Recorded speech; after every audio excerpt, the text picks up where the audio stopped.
గూఢచర్యం ఆరోపణలపై అరెస్ట్ అయిన యూట్యూబర్ జ్యోతి మల్హోత్రా వ్యవహారంలో మరిన్ని సంచలన విషయాలు వెలుగులోకి వస్తున్నాయి. సాధారణ మధ్యతరగతి కుటుంబానికి చెందిన ఆమె గడుపుతున్నటువంటి విలాసవంతమైన జీవితం తరచూ సాగించినటువంటి పాకిస్తాన్ పర్యటనలు పోలీసుల దర్యాప్తులో కీలకంగా మారాయి. ఆమె ఆదాయ వనరులకు ఖరీదైన జీవనశైలికి పొంతనలేకపోవడం పలు అనుమానాలకు తావిస్తోంది. విమాన ప్రయాణాల్లో సైతం ఫస్ట్ క్లాస్లోనే ప్రయాణించినట్లు సమాచారం. ఖరీదైన హోటళ్లలో బస చేయటం, ప్రముఖ రెస్టారెంట్లలోనే భోజనం చేయటం వంటివి ఆమె జీవనశైలిలో భాగంగా మారాయి. జ్యోతి పాకిస్తాన్ పర్యటన ఖర్చులన్నీ కూడా స్పాన్సర్లే భరించినట్లు అధికారులు అనుమానిస్తున్నారు. అయితే పాక్ పర్యటన ముగించుకొని వచ్చిన వెంటనే ఆమె చైనాకు కూడా వెళ్లినట్లు తేలింది. అక్కడ కూడా విలాసవంతమైన కారులో తిరగటం, ఖరీదైన నగల దుకాణాలను సందర్శించడం వంటివి చేసినట్లుగా ఆధారాలు లభ్యమయ్యాయి. ఈ ఏడాది జనవరిలోని జ్యోతి మల్హోత్రా కశ్మీర్లోని పహల్గాం ప్రాంతంలో పర్యటించినట్లు పోలీసులు నిర్ధారించారు. ఆ పర్యటన జరిగిన 3 నెలల వ్యవధిలోనే అక్కడ ఉగ్రదాడి జరగటం గమనార్హం. 5 రోజుల కశ్మీర్ పర్యటనలో భాగంగా ఆమె పహల్గాం వెళ్లి అక్కడ పలు వీడియోలు చిత్రీకరించింది. ఈ వీడియోలను పాక్ ఏజెంట్లకు చేరవేసిందా? పహల్గాం ఉగ్రదాడికి జ్యోతి పర్యటనకు ఏమైనా సంబంధం ఉందా అనే కోణంలో అధికారులు లోతుగా దర్యాప్తు చేస్తున్నారు.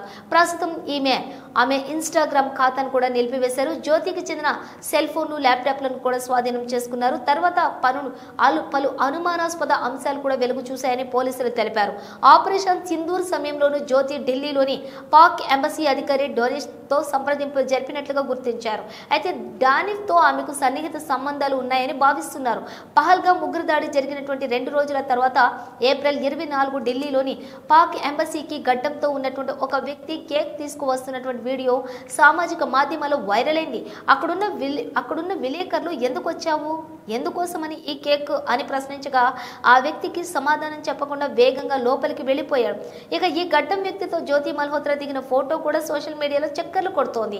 పాకిస్తాన్ పర్యటనలోని జ్యోతి హాజరైన ఒక వేడుక వీడియోలో కూడా ఈ యొక్క వ్యక్తి కనిపించాడు. వీడియోలో జ్యోతి ఆ వ్యక్తిని కలిసినట్టు స్పష్టంగా ఉంది. ఇతర సోషల్ మీడియా ఇన్ఫ్లుయెన్సర్లతో కూడా జ్యోతికి సంబంధాలు ఉన్నాయని, వారిలో కొందరికి పాకిస్తాన్ ఏజెంట్లతో కూడా పరిచయాలు ఉన్నాయని హిసార్ ఎస్సీ శశాంక్ కుమార్ సావంత్ తెలిపారు. పాకిస్తాన్ ఏజెంట్లు తమ యొక్క వాదనను ప్రచారం చేసుకునేందుకు సోషల్ మీడియా ఇన్ఫ్లుయెన్సర్లను నియమించుకుంటున్నారని ఆయన వివరించారు. ఈ కేసులో దర్యాప్తు కొనసాగుతోందని, మరిన్ని విషయాలు వెలుగులోకి వచ్చే అవకాశం ఉందని అధికారులు చెబుతున్నారు.